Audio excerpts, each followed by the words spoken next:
আমাদের এই রাতের অন্ধকারে মাটি চুরি করে নিয়ে গেছে, আগ্নেয়াস্ত্র দেখিয়ে, দুষ্কৃতি দিয়ে, ভয় দেখিয়ে করা হলো কেন? জবাব চাই, জবাব চাই।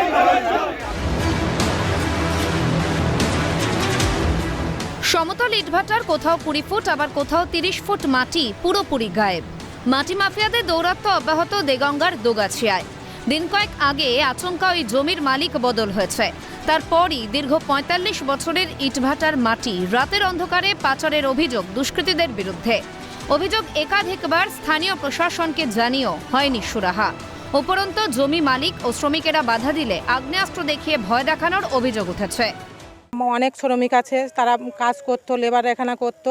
এবার সেই টাকা রাত্রি দুষ্কৃতির হবে, আমরা সব বাধা দিতে গেছি, তখন আমাদের তাড়া করছে, ভয় দেখিয়েছে আগ্নেয়াস্ত্র নিয়ে। আমরা ভয়তে আর কিছু করি না, বারবারই আসতে চেয়েছি, তারা আমাদের প্রচুর ভয় দেখিয়েছে যে তোদের এখানে কিছুই নেই, তোরা এখানে চলে যা, তোরা যদি আসিস তাহলে তোদের মেরে দেবো, এ করবো, তোদের বাল বাচ্চার ক্ষতি করব। আমরা এখানে চাইছি আমাদের ভাটাটা যেমন সমতল ছিল এখন অসমতল হয়ে গেছে, সেই অসমতল জমিটা আমাদের পুরো সমতল হোক। আর আমাদের যারা জমি মালিক টাকা পায় প্রত্যেকের টাকাটা দিয়ে দিক। জমি মালিকদের দাবি দ্রুত আগের অবস্থায় ফিরে আসুক ইটভাটা, মিটিয়ে দেওয়া হোক শ্রমিকদের প্রাপ্য টাকা। এমনই একাধিক দাবিতে প্ল্যাকার্ড হাতে নিয়ে বিক্ষোভ দেখান তারা।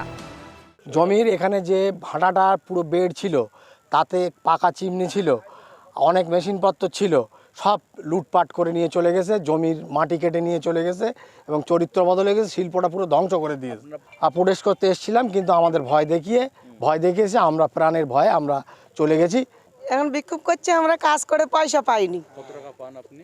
আমার তো ধরো এক সিজনে ধরো নেপা পোষা সব কাজ করে, হাতড়ি টিটি সব ওনাদের কাছে, তা আমাদের কাছে তো নেই বলে হিসাব হবে, তোমাদের টাকা পয়সা দেবো, তা দাও, তো জমা দিতে হয়, সেটা তো জমা দিয়ে দিয়েছি, আর কোনো উল্লেখই করিনি, 1 টাকাও দেয়নি।